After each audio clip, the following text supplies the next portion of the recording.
What up, everybody? Welcome to another episode of the Comrades Classroom Podcast. On it, we get to sit down with two of our comrades from neighbor programs up in Sacramento, and they talk a bit about their own journey of political education, as well as the survival programs they're building. Follow and support their work at Neighbor Programs on Instagram, and they also have a Patreon you can tap in with. To support the podcast and the work that we're doing in the field, share with friends and leave us a review on Apple Podcasts. Everything that you do helps us feed people, free the land, free the people.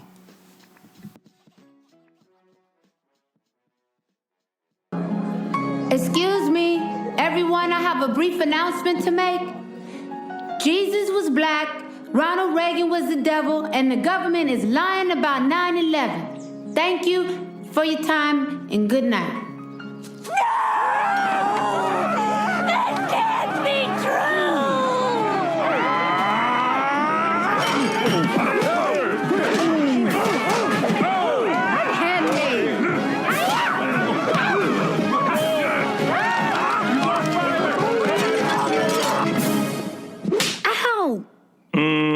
You're having that dream where you made the white people riot, weren't you? But I was telling the truth. How many times have I told you you better not even dream about telling white folk the truth? You understand me? Shoot. Making white people riot. You better learn how to lie like me. I'm gonna find me a white man and lie to him right now. I am the stone that the builder refused. I am the visual, the inspiration that made ladies sing the blues. I'm the spark that makes your idea bright. The same spark that lights the dark so that you can know your left from your right. I am the ballad in your box, the bullet in the gun, the inner glow that lets you know to call your brother son. The story that just begun, the promise of what's to come. And I'ma remain a soldier till the war is won. Chop, chop, chop. Chop, chop, chop. Juno flip. Chop, chop, chop. Juno flip. Chop, chop, chop. Just to introduce kind of everybody who's in the room right now, I'm DJ, spelled DJ. I also go by Zay, however folks want to address me. And I'm really excited to be doing our first interview here with y'all. My name's Gabe, spelled G-A-B-E. Equally excited to be in this room with y'all. Yeah, and then y'all want to introduce yourselves real quick? Dope. Appreciate y'all. My name is Jordan, Jordan. And I am super grateful to be in this space with you guys, with my comrade Felisa. Hafade everyone, on Husi Felisa. Hey y'all, my name is Felisa, spelled Felisa.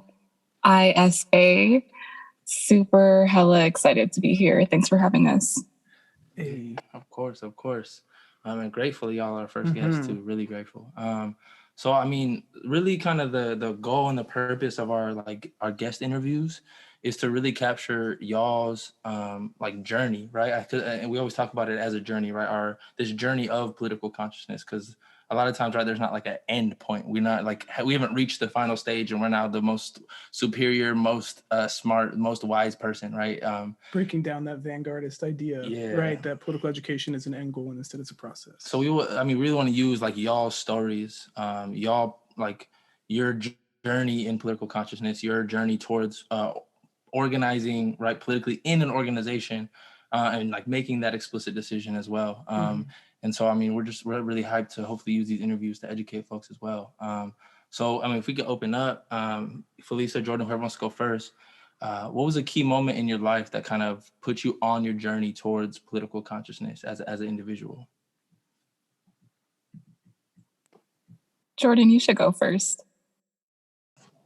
So what's funny is my political comes from my father, who, was a new African Black man that grew up in San Francisco. And then while he was a college athlete, working the job in college, he got a letter in the mail that said he was drafted to the United States military, and he's forced to leave college and go fight in Vietnam, right at 18 years old. And he comes home after serving 13 months, right? And he's still a Black man in America in 1969, right? And he's recruited into the Panthers. He gets court-martialed for treason, and he beats the case. And so that's kind of where my political consciousness comes from. It comes from all of his experiences, all of his readings, all of his experiences. And I'm still actually trying to dig more into his story and find out like, a deeper dive into who my dad was and the years before me, the years that, kind of made him who he was. But that's kind of what brought my political consciousness out. So my dad had me reading Malcolm really early. He had taught me about the 10-point program from the Black Panthers. Like I said, he had been a part of, the party for a while. So that's how I kind of came into it. So I've always kind of known and had this politic. Obviously, you're always growing and evolving and learning more, right? I would say even a few years ago, I wasn't really an abolitionist, right? But I am today, right? So you're always growing and evolving. But I think I was really, again, blessed with the fact that my family was around it and I grew up with it. If I can real quick, I just love that credit you give, right, to your pops and other folks. Can you speak real quickly to just the influence that your pops and like the elders, like having elders and having that type of influence on you, like how did that also help you in your journey?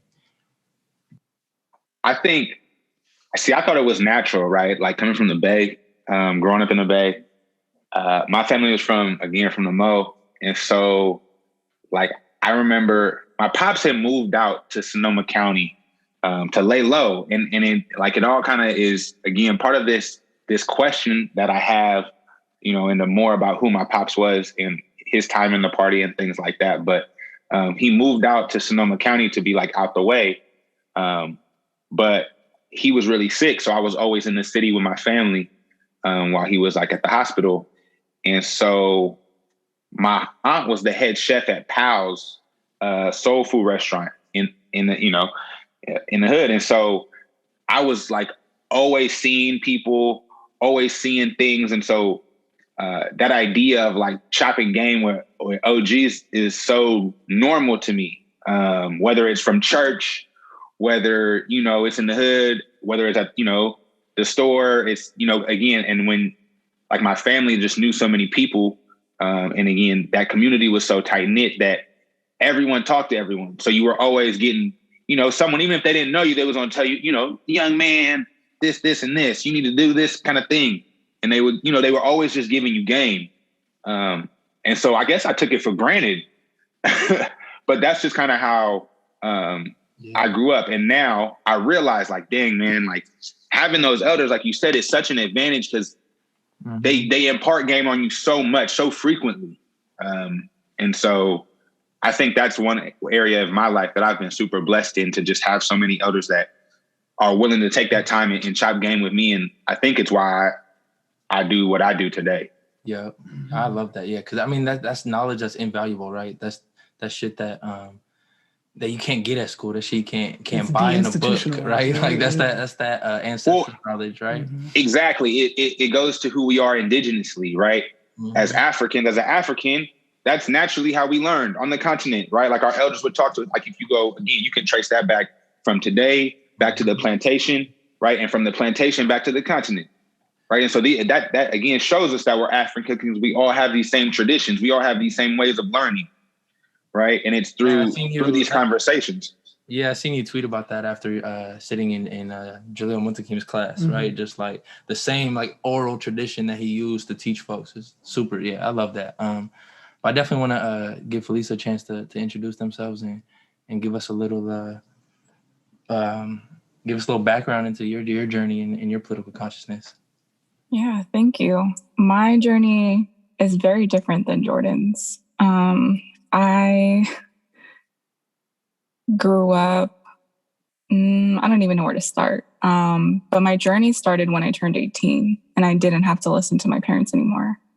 I grew up, my parents are very colonized. They're indigenous folks, right? And they're so colonized and so assimilated. And I grew up in a house where it's like, you need to accomplish the American dream. You need a white picket fence, you need a poodle, you need some bushes, you need a great job, and you need to be Catholic. So I just grew up in this really strict family that had like a plan for me that I didn't want. And I knew I wasn't American and I didn't want, the American dream. So once I turned 18, I was like, I'm not going to church anymore. They wanted me to go to the Army. I'm not going to the Army. I'm not American. I don't want to be American. Why would I dedicate my life to serving America? So I didn't go to the Army. I went to college, got into some ethnic study courses, and that's what I got my degree in. So super different than Jordan's. But yeah, I come from an indigenous household, and they don't know they're indigenous and are just so far assimilated. And just seeing that made me resist all my life. So yeah, definitely when I turned 18. Yeah, I mean, I love to hear that, and I'll say for myself too, like not exactly the same, but like a similar journey too, right? Where it's almost like the knowledge that you're like kind of starving for, and the information that you're kind of starving for was always like lacking in my own home, and like you're saying, kind of like in your own, both in like with the religion and that you grew up in, and the household you grew up in. So that's definitely valid, and I appreciate that. Can you speak a little more on like what growing up in an indigenous household and kind of what that means for you politically and understanding yourself and your kind of role in all of this? That's a great question. So I am from Lagoa Sangani, but it's known as Guam, right? And it's an island in the Pacific, which is U.S. territory, right? And just it's a complicated relationship with the United States, but basically just another piece to its imperial project, right? And, you know, I tell my family members, like, we're indigenous people. We're not quote unquote Pacific Islanders. No, we're actual indigenous folks. We know where our ancestors are from. We know where we're supposed to be. You know, we know where we've been for the past 2,000 years. We're indigenous. And when I tell them that, they're like, you're crazy. We're Pacific Islanders and we're American. And everybody in my family will say that. So it's hard. I think it's really hard for me to hear that from them. But where I fit in this is what I'm learning now. I'm torn between staying here, stateside, quote unquote, and going back home. But Guam is such like a strategic piece to the revolution. And I know we'll get into it when we talk about like the Black Liberation Army, but Guam has like America's strongest military base. It has the most munition on the globe, right? It's a very small island. And it I don't know, I'm optimistic, and it sounds and seems really easy to liberate. But it having the strongest military base is something that I'm trying to understand how I fit with that being my land, and how that fits in the revolution, if that makes sense. I had no idea about that, Felisa. Thank you. I was unaware that Guam was the most heavily fortified U.S. imperial base. Wow. Yeah, I mean, I appreciate that perspective, and I mean, it's like you were saying yourself, right? The trying to really understand and grasp kind of how U.S. imperialism kind of impacts us personally on a hella personal level, right? And because most people think it's this abstract thing that like we could never do anything about or address or even need to think about because it doesn't affect our day to day. But I think that offers a different perspective, right? Yeah, this perspective, I think, of indigeneity too, as on an island. That's incredibly powerful. Thank you so much for sharing that.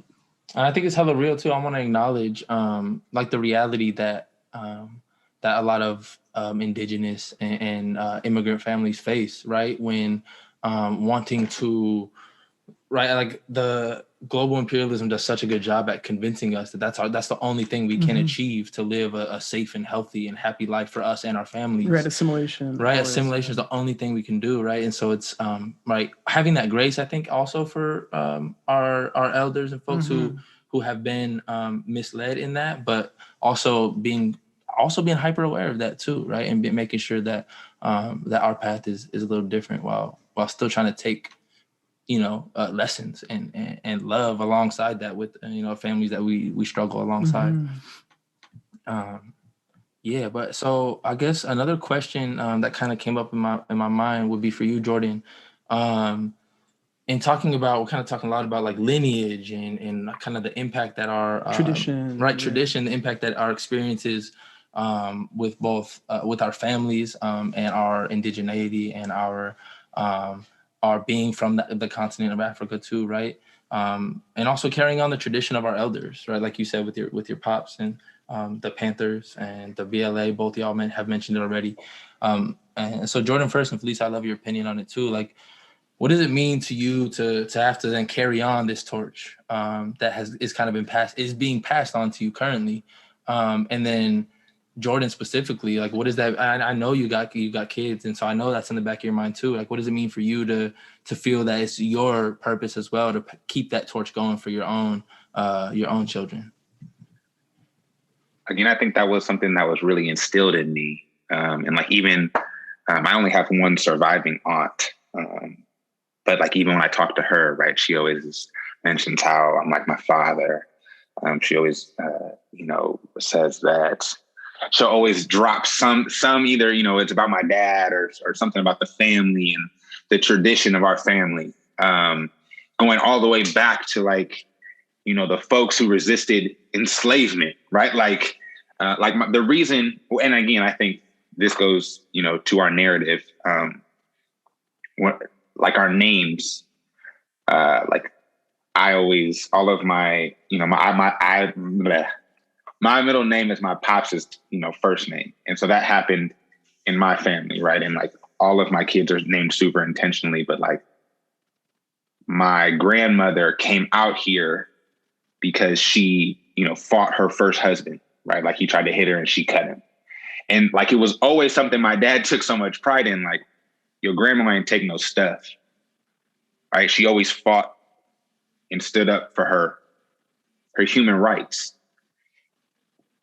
And if I say I believe in these things, I have to stand up for it. I have to fight, right? And if I'm not doing that actively, if I'm not actively living out the things that I say, then I'm a fraud. Right? That's kind of how my pops really framed it to me, and my family really framed it to me.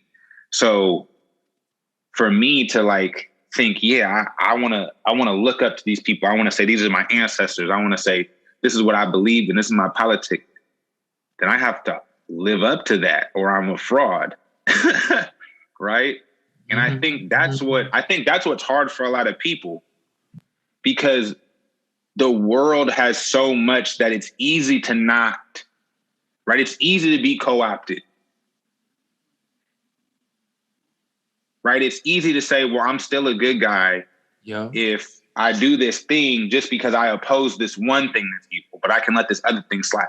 But if you say you're against it, you got to be against it all the way, right? Like, I'm a huge Nipsey Hussle fan, right? He has a line. He says, I'm gonna draw the line. You pick who you gonna ride with. And there's certain lines that just get drawn in life. And I think that that's the way you have to live, right? There's a side, there's a good side, and there's a wrong side, or however you want to frame it, right? Evil versus, not evil, however you want to frame it. You know what I mean? But once you decide this is what I say I'm going to believe in, and I say it, right? Especially once I say it publicly, oh yeah, you got to stand on that. Because if you don't, then what do you have? Who are you? How can people trust you? How can people believe in you? And so how can you say that you believe in these things? How can you say you believe in liberation and freedom and whatever words you want to say you believe in, if you're not doing the work that goes with it?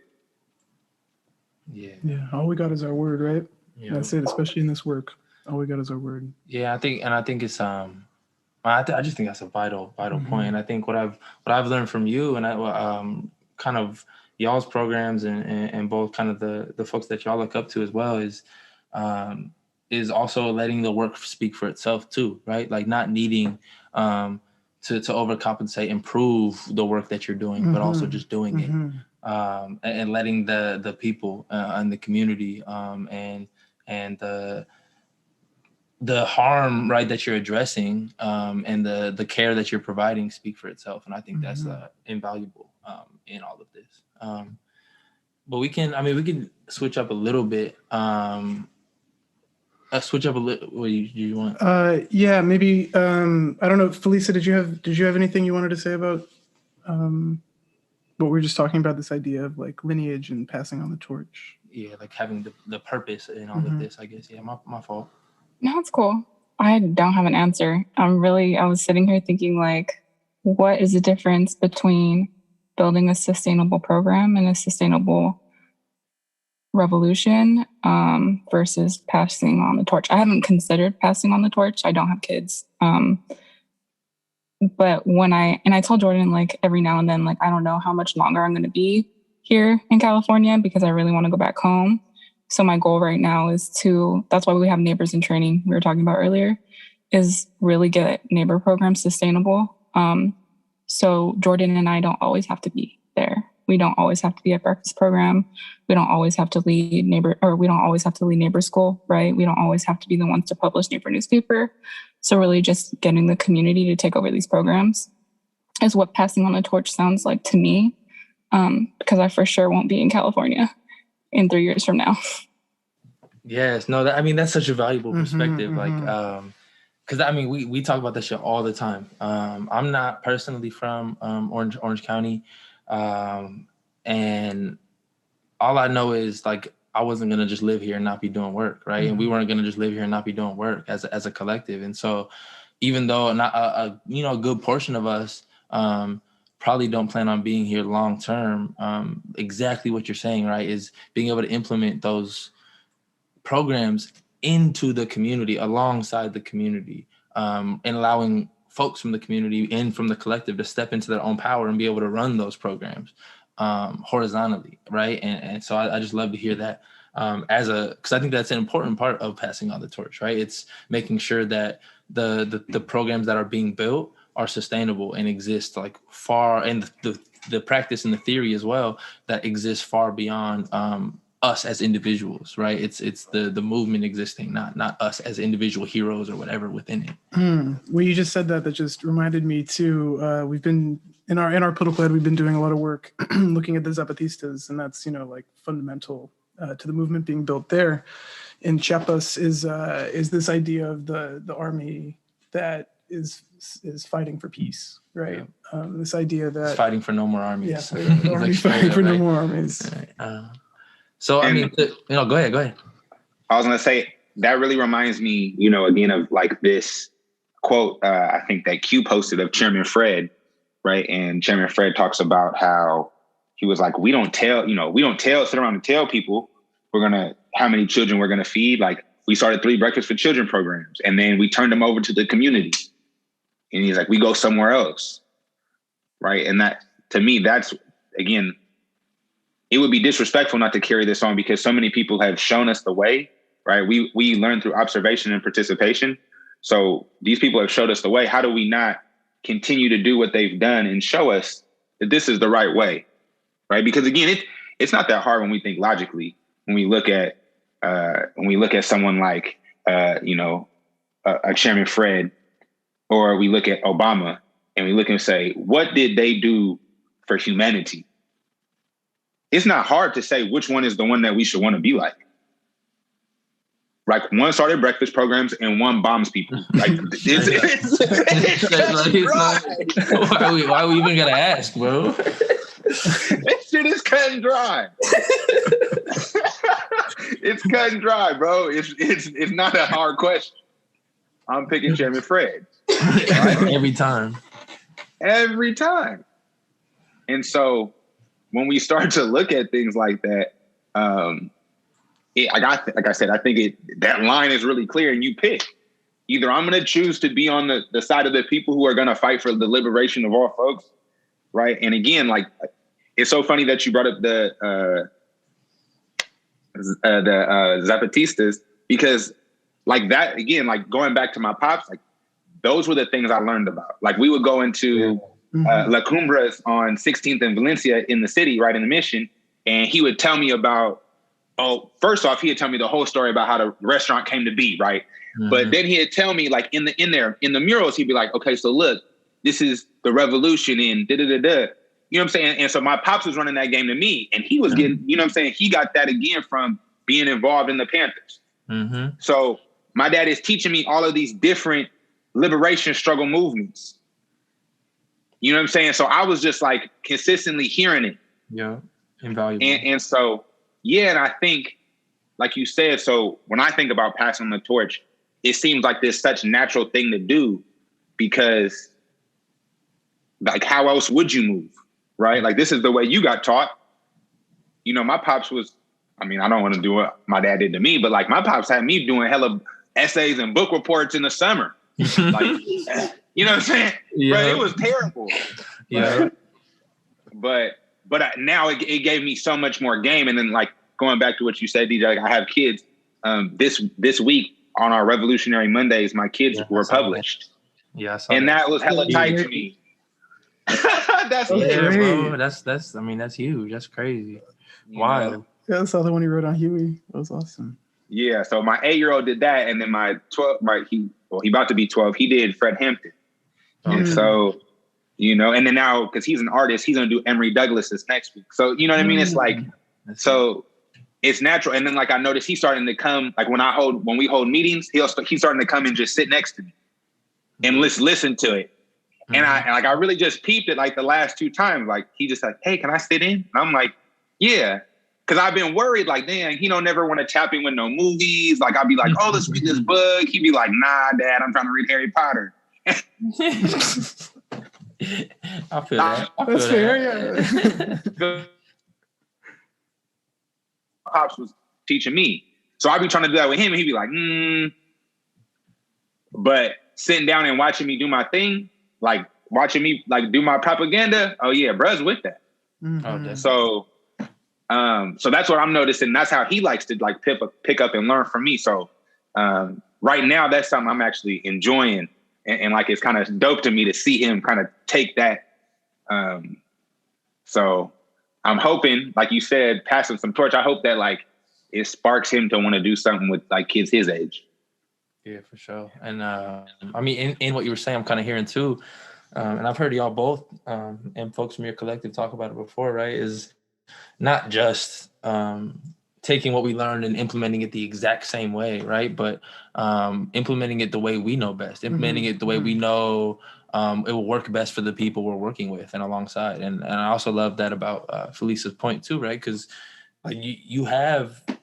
you are working and building on a blueprint, right, to implement these types of survival programs in a way that best meets the conditions now, right? Like, not the way that the Panthers, not the exact same way the Panthers were doing it back in the day, right? Right, not 40, 50 years ago, but right? It's now. addressing the right now. And I think that'll be interesting. And I would love to talk to you more about that in the future, Felisa, right? When you're in Guam and, right, using the same blueprint, but, like, having it meet the needs and the conditions of the folks in the community there, right? It's going to look different than Sacramento, right? Oh, Inherently, so different, yeah. Right? And so, I mean, I just love to hear that come out of both what y'all are saying. Mm-hmm. Yeah, we're actually working on that now. Like, I had reached out to folks out there in Guam already, and talking about replicating what we're doing out here and understanding, like, what the needs are out there, because it is a little different, but it also is the same. Folks are still in-house. Folks are still unemployed. Folks don't have access to healthcare, right? Folks are getting, why are we have this American education system on an island 3,000 miles away from us? What the heck? So teaching folks the true education out there. So we're for sure working on that now and do plan on, like, having something up and moving before the end of the year. That's so powerful what you're saying too, Felisa, right? This idea and understanding that this project that we are fighting against is global, and it manifests very uniquely in all these places, but the material conditions that it creates, those are very similar, no matter where we go, right? Like, we understand it's the slow death of our people through the violence of the state, right? Yeah, the violence is heavily similar. So we can, did you have more? No. For sure. We'll switch up just a little bit, and either of y'all want to take the first question. Talk a little bit more, right? So I think it was important, right, to get and understand y'all as individuals, but we definitely want to also hear about the Neighbor program, right? And the fact that y'all aren't just volunteering for somebody every once in a while. You're not just going out to do charity and do one-off things that might feed somebody one time, right? You're doing what Pan-Africanism and folks like Kwame Ture, right, said was necessary. It was like organizing, right? Organizing in a political organization. So I'd love to hear really kind of about the Neighbor program, the platform of the Neighbor program, and kind of the way in which you built it off of the 10-point program, but also developed it into something that speaks and meets the conditions of the folks in Sacramento. And either of you can take this. Is for anybody. For sure. I can start it because, people like to say I'm the founder or whatever. Again, I don't think that this is anything that I've individually done. I think this is taken from a blueprint, taken from people that have taught me. And this is just like doing what I'm supposed to be doing.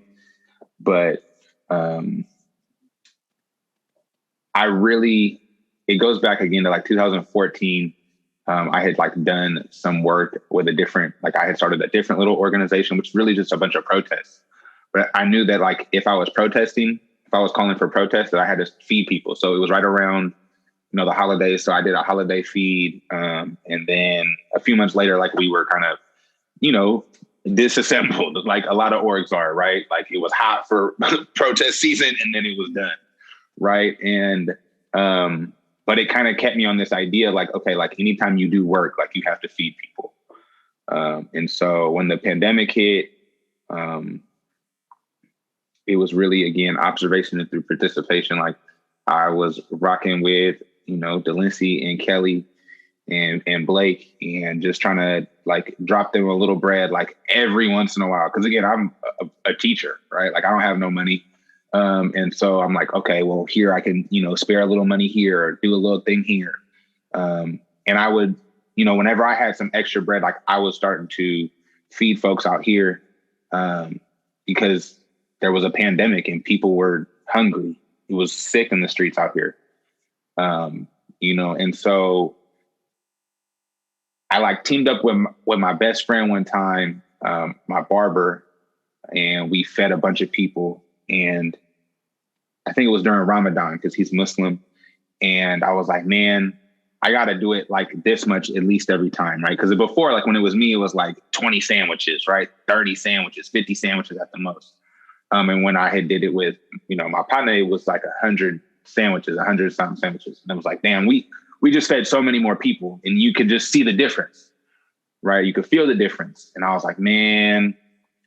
So I finally put a little feeler out there and, a friend jumped and we kind of started just, we called it Sacramento Neighbor Program and we were just feeding people because I knew that was the first thing that had to happen. Because if someone is hungry, you can't ask them to learn nothing. If someone is hungry, you can't ask them to fight. You can't ask them to get politically educated. You can't ask them to do nothing because they're hungry. And so, you feel me? We started feeding people. And at that point, I knew the next step in my mind was we had to get a newspaper, right? We're feeding people. Now we need to give something to the people to learn. And so that's really where Felisa joined, which is, it's again, still really early in our development. And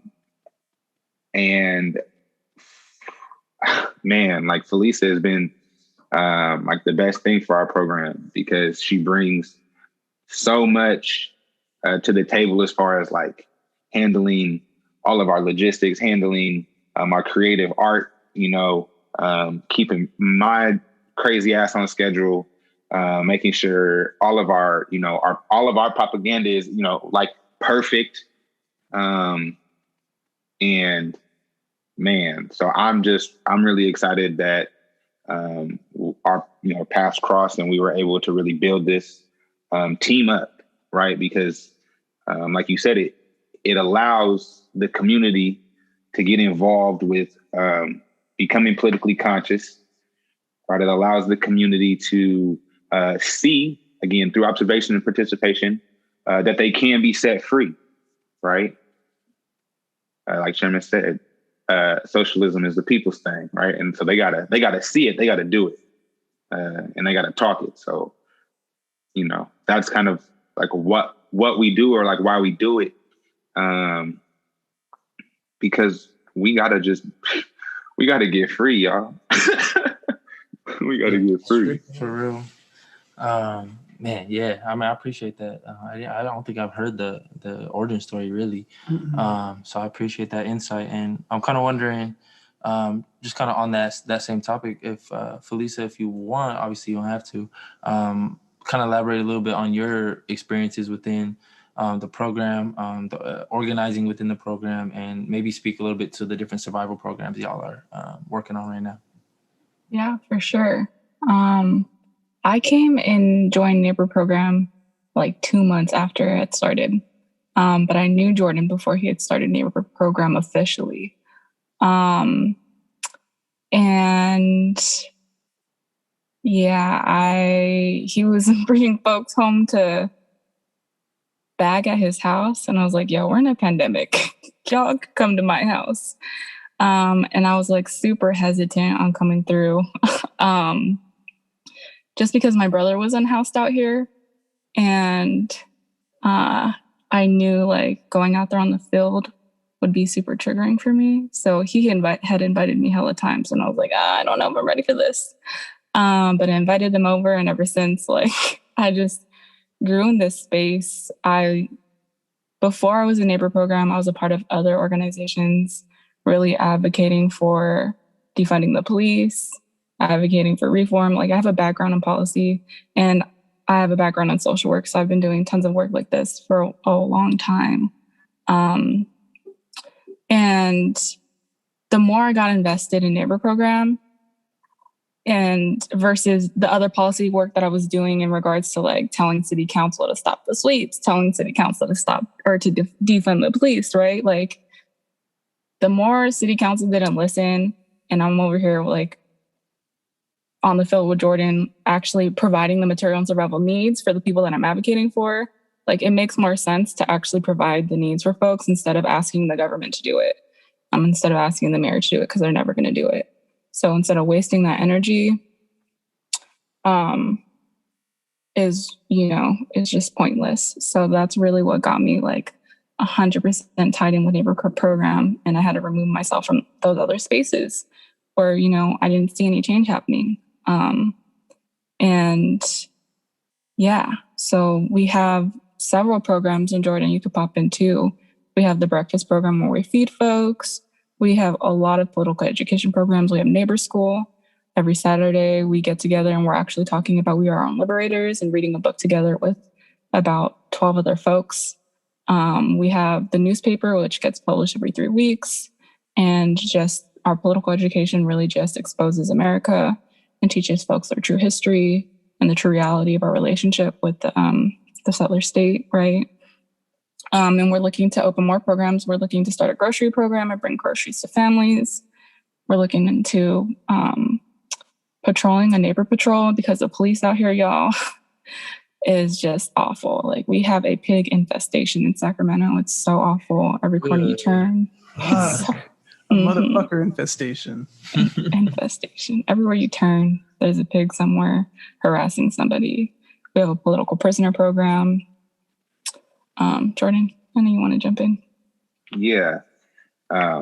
Like, to that point, like she said, like, the colonial occupation of our Black and brown neighborhoods in this Nisenan land is sick. So especially when you had the whole, like, there was like a big, the situation with the Proud Boys. And so, like, people were, other folks were calling folks to come out, right? And it was crazy. If people would study, and this is why I'm going on a tangent, but this is why, like, our whole logo is a bunch of books, right? Because it's all rooted in theory and it's all rooted in past things, right? Like, if people would really study Chairman Fred instead of watching Judas and the Black Messiah and thinking that's the whole history of who Fred Hampton was, they would know that, like, in Chicago, there was these white anarchists who were, like, calling to go fight the cops. Similarly, as there was, like, white anarchists calling, and a few Black anarchists, right, calling to go fight the Proud Boys and the police. And Fred said, yo, that's political, like that's like you're politically immature, right? And so in this time frame, we are telling people, listen, stop doing that because it's bringing out more cops actually.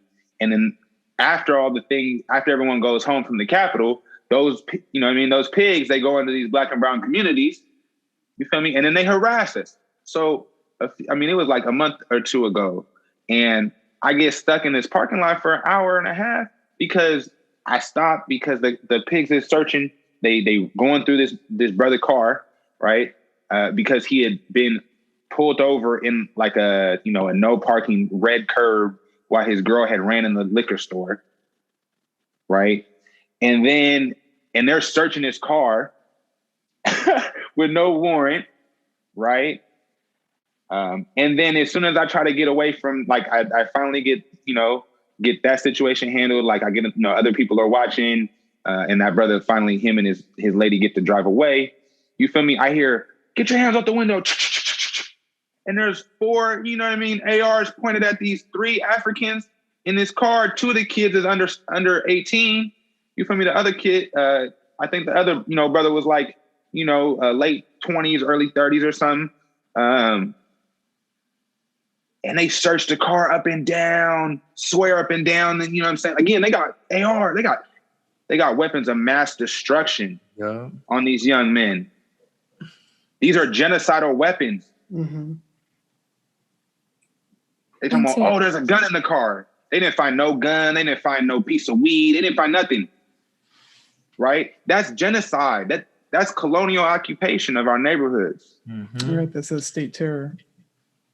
And as we see that's those the biggest problems, as we see those problems, that's what determines our programs, right? So, so in that situation, right, they repoed his car, right? And so like, he's going to have to go to court. Mm-hmm. So that's like another program we're trying to work on, is we're trying to work on connecting with any attorneys who would, be down to be representing the people, right? Again, like we know the Panthers in Chicago, right? Chairman Fred was able to work and get, the People's Law Office. So, we're trying to figure out ways to do things like that. Like Felicia said, we got the grocery program we're trying to get together. But a lot of our stuff is, again, political education, or it has some political education weaved in, because we're trying to show people like these are, we built, again, we're abolitionists, but what does that really mean? People always say, well, what would happen if y'all win? Shit, we have structures right here. We have programs right here that shows you. This is how we educate people, right? This is how we feed people. This is how, you feel me? And so that's why everything that we say we believe in, everything in the 10-point program and platform that we, again, agree on with the Panthers, we try to have a program for. And so that, I guess, hopefully that kind of goes back to your question, right? Like, why do we have these programs? What are they for? Yeah. But it's all rooted in what we believe, and things like that. It's just trying to, again, find out what the people need and find out what we, how we can have that happen, because we believe that the people should be free. We believe they should have jobs. We believe, they shouldn't be getting robbed by capitalists. We believe they should have housing. We believe, education. Mm-hmm. We believe in those things. So we got to build those things. Because again, like it goes back to, if I say I believe in these things, how am I not working for that? Mm-hmm. Yeah. How are you working to build that dual power, right? Exactly. Yeah, I appreciate that perspective a lot. Mm-hmm. And man, and Felicia, your point too, right? Is that it's like it took being in the field, being in the community, right? Understanding the exact violence and needs, violence experience and the needs that need to be met, right? And so I just love both of y'all's outlook on that and analysis. Right, like working to be the people organized, Mm-hmm. breaking down that vanguardist attitude, which is the death of all liberatory movements. So moving on, not really moving on, but can you guys speak a little bit like directly to either, like you talked about the Black Panther Party, Black Liberation Army, either one, but Like what did it mean for them, and what does it mean for y'all, for them to have named socialism and communism, right, as the political constructs and foundations that they believed would bring our people towards liberation in a democratic way, right, in an intercommunal way with agency and self-determination and yada yada yada. So I guess what does that mean to y'all when you hear that, right? The politic of socialism, the politic of communism, and we talk about it in relationship to the Black Panther Party or the Black Liberation Army.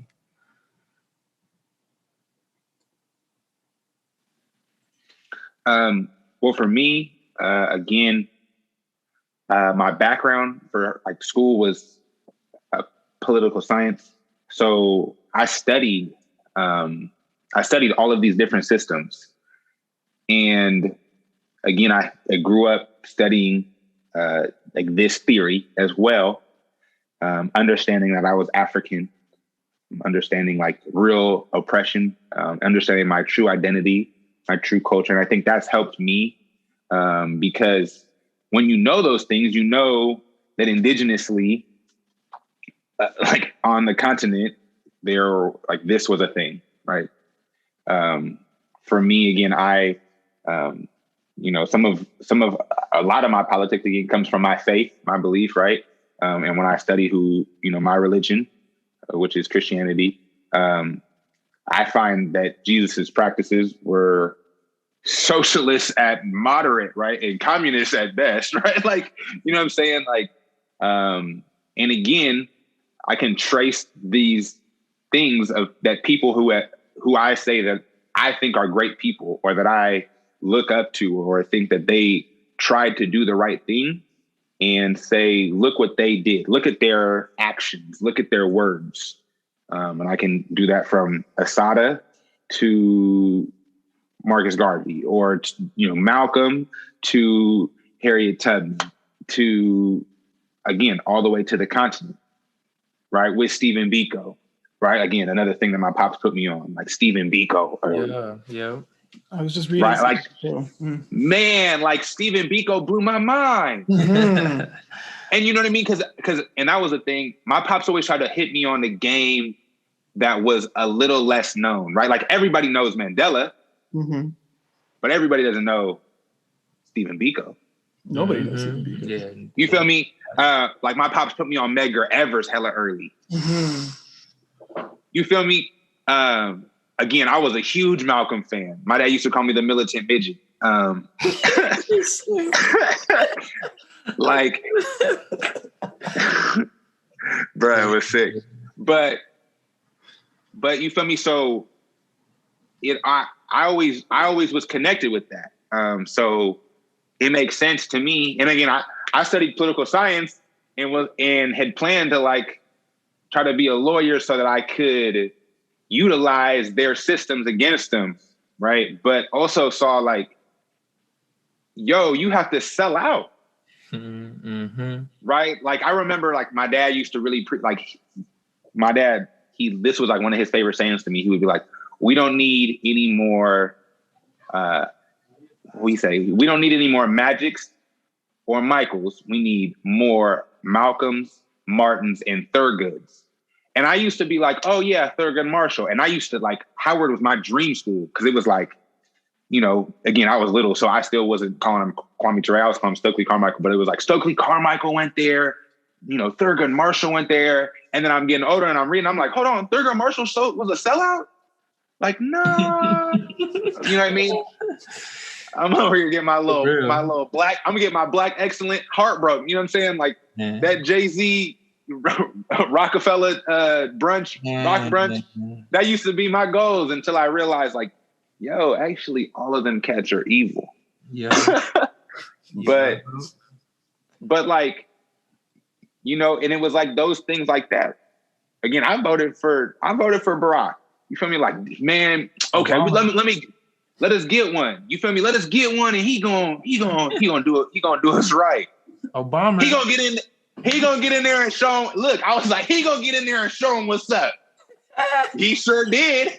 He got in there and showed us what was up. That he hated us. That his black ass hated us. Man, he looked us in the eyes today and told us it too. What? He did that fake when he did the drink, when he did that little fake ass sip of water. When he drank, when he did that, I was like, I really felt like Kanye. I was like, oh, this nigga hates black people.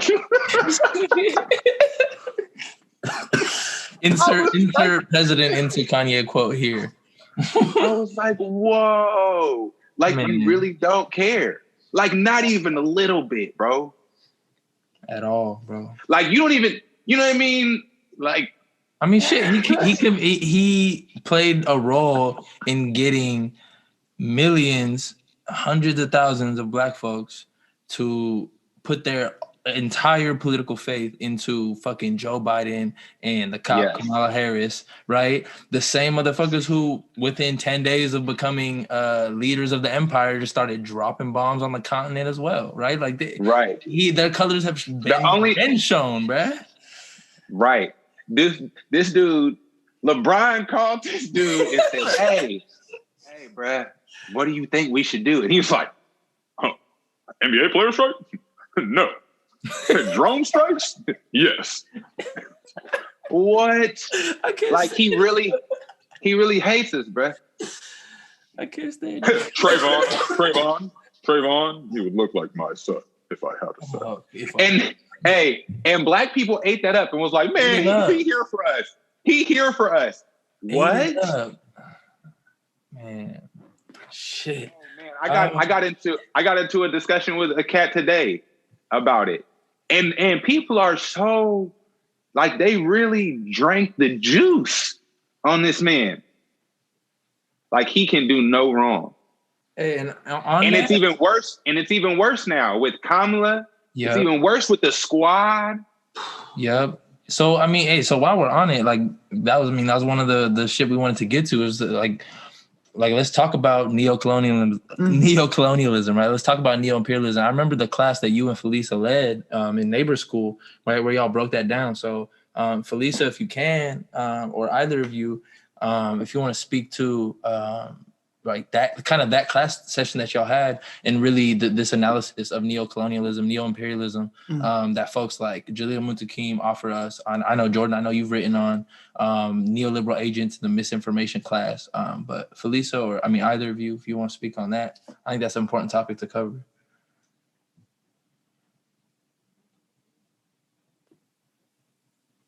Man, I don't have much other than I think Fred Hampton said this. You're either a neocolonial agent or you're a revolutionary, right?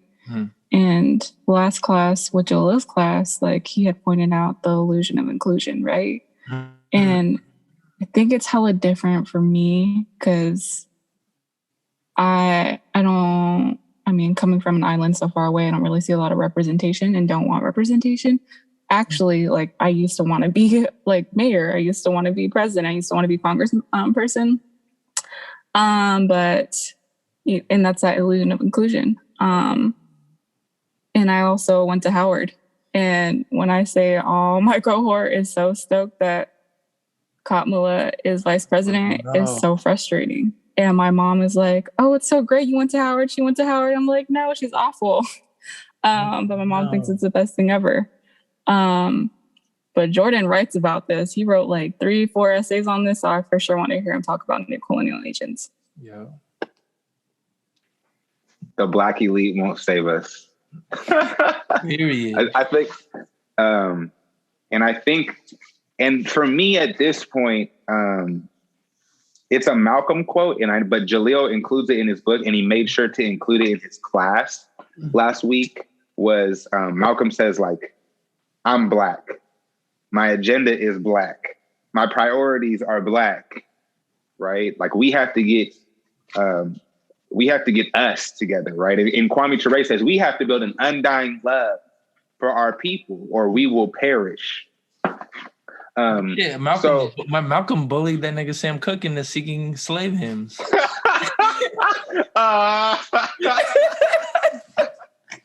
I know that when Delancey tweeted that, I lost. Man, I saw that tweet. That shit had me rolling, bro. Okay, now this is what I need y'all to realize. I've known Delancey since he was a freshman in college. Little scrawny. If anyone don't know, Delancey and Blake are two of the co-founders of People's Programs in Oakland. And the host of the Hella Black podcast. And host of the Hella Black podcast.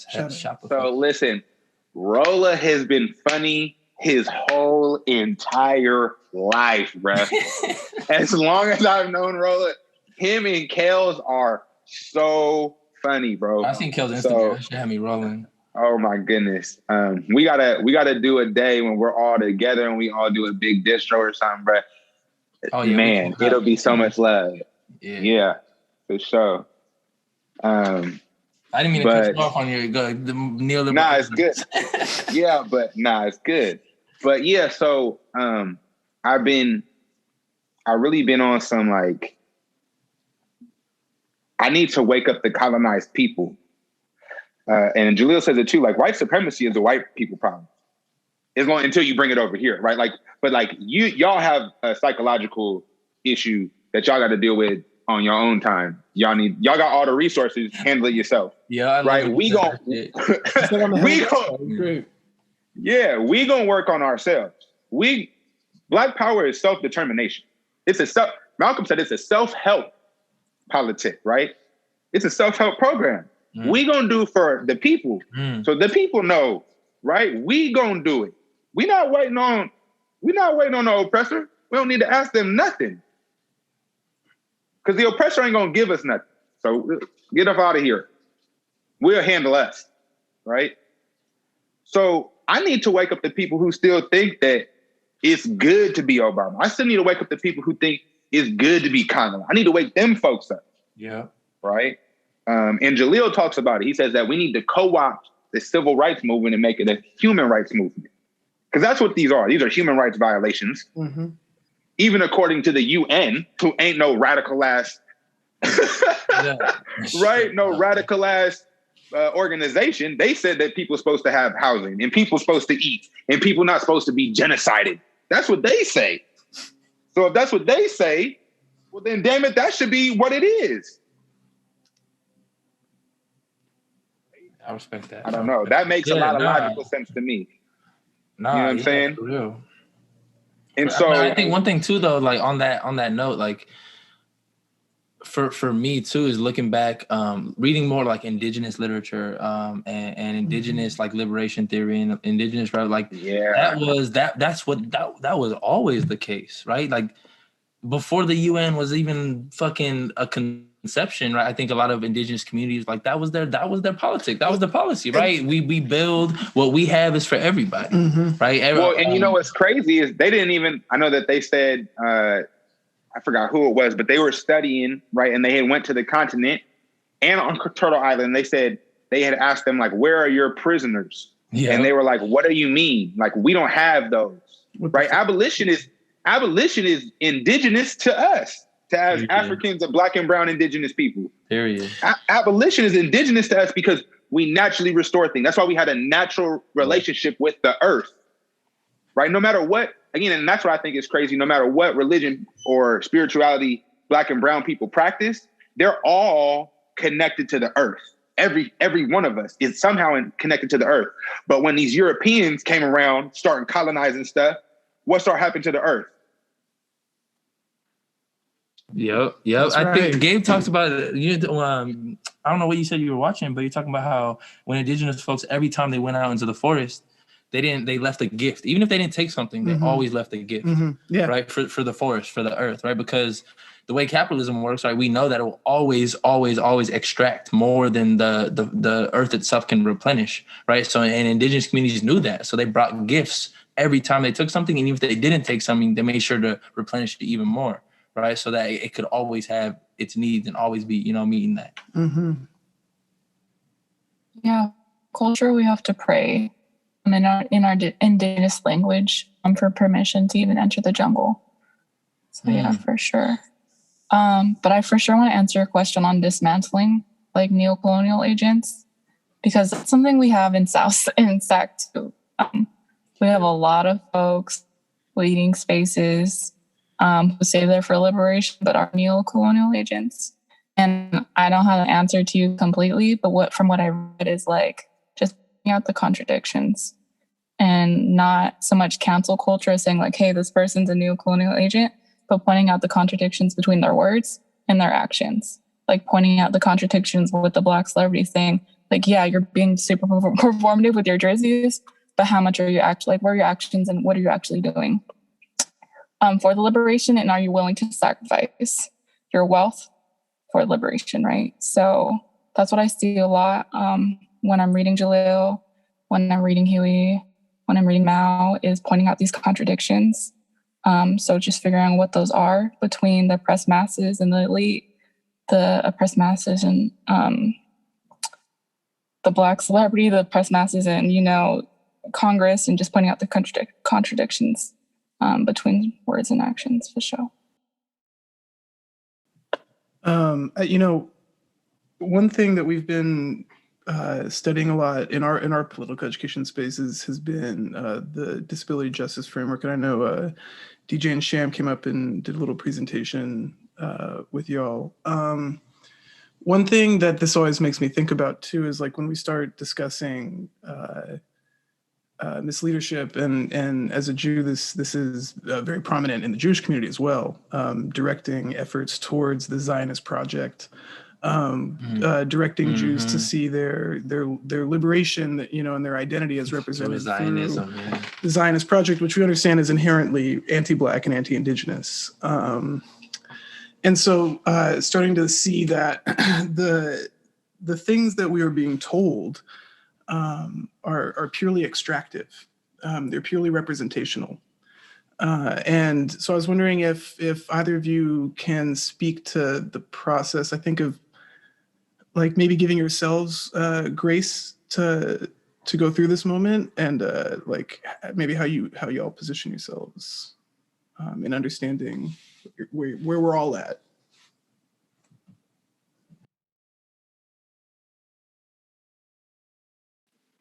I'm going to give that to you first, Phil. I have no idea how to answer that. I'm passing it back to you. You go. Can you give me the question, like maybe synthesize it one more time? Of course, yeah, let me clarify that.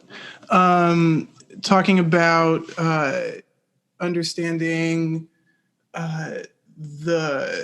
the way in which liberation is sold to us as a extractive process, where we pour all of ourselves into something, and our humanities. Sorry about that. Oh. Go ahead. So kind of like keeping our self health. Or are you talking about the way that it's like framed back to us, like as far as propaganda? I think I understand. Okay, take it.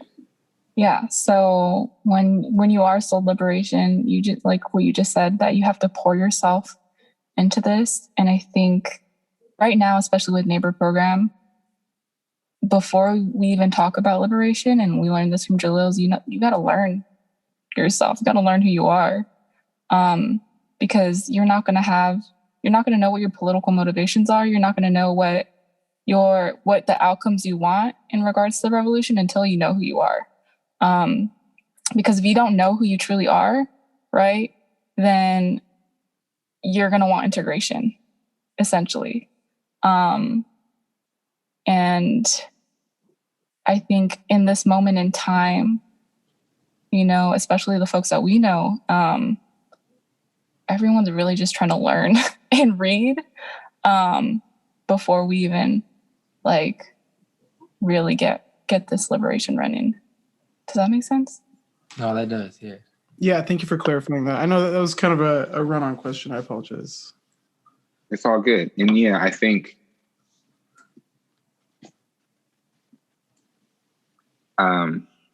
to really go to the text, actually. Sorry. I love like when we can reference like again, people's words, right? And so on page 163, if anybody is reading We Are Our Own Liberators, it says the first year programs of a revolutionary cadre organization should center chiefly around the following. And then it lists, 5 points. right? And I always think that language matters, and like the way that you number things or list things matters, right? I think the first thing that usually is listed is the most important or like the strongest. And so A is a theoretical strengthening of the members. And it says in parentheses, political education. Right? So that's like number one, the first thing like that you're supposed to be doing is becoming politically educated. The number one thing. That means you always got to be learning. You always got to be reading. You know what I'm saying? You always got to be watching and studying something real, right? And then it says B, the development of literature of the National Liberation Front and the skills of the membership to enable them to take the ideas to the masses, right? Propaganda. And so again, that's why we have the newspaper and things like that. But it really comes from this idea that like, these are just the steps you have to take. One is you have to learn, and as you learn, you have to share it with others. No, I appreciate that perspective, hella. And just this is kind of a final question to wrap things up a little bit. And it comes from straight from what you were just quoting. So I think it transitions perfectly. And either of you can pick up the question. It's really, again, I know you're both taking Jalil's class right now. I am too, and the shit is incredible. And right, he's teaching on his own book, We Are Our Own Liberators. And one thing he talks about a lot, right, is talks about in the book and in the class session we had last week, is focusing on what is our liberation work focusing on, right? Are we focusing on what we're going to build, what we are building, or are we focusing all our energy on what we're destroying? Are we focusing all our energy on white supremacy? And so I know y'all spoken to it already a little bit, but just kind of as we end here today, like, what does that really mean for y'all? Like, what are we building, and what does it mean for you to focus on that and not focus all your energy, for example, on what we're destroying? Yeah, programs for decolonization is what Jalil calls it. Mm-hmm. And Jordan said it earlier, like, when we do win the revolution, who's going to feed us? Who's going to house us? Who's going to clothe us, right? Who's going to, help the community overcome harm if we no longer have the prison and police, right? Mm-hmm. So we're building these programs that's what we're doing right now. We're building as opposed to destroying. And at the same time, building is destroying because we're no longer relying on them and no longer need them. Yeah. And that is destroying them, that's itself. Beautiful. But yeah, building these programs so we don't have to rely on the settler state and could rely on ourselves. I know some of y'all here today because y'all think jail is cool. But see, y'all wouldn't know nothing about that. I ain't cool about jail, nigga. I've been here 10 years, and I ain't never getting out. Never. I ain't do much, just kill somebody. It ain't like the nigga ain't have it coming. He sure did. So y'all think it's just about us in here. But this is about an oppressive system designed to keep niggas down. And y'all wouldn't know nothing about that. What about you, little nigga? You know about that? Yes. Oh, you know about that? Tell me what you know about that. Tell me what you think about that. The prison industrial complex is a system situated at the intersection of government and private interests. It uses prisons as a solution to social, political, and economic problems. It includes human rights violations, the death penalty, slave labor, policing, courts, the media, political prisoners, and the elimination of dissent. Nigga, did you just say what I was trying to say, but smarter?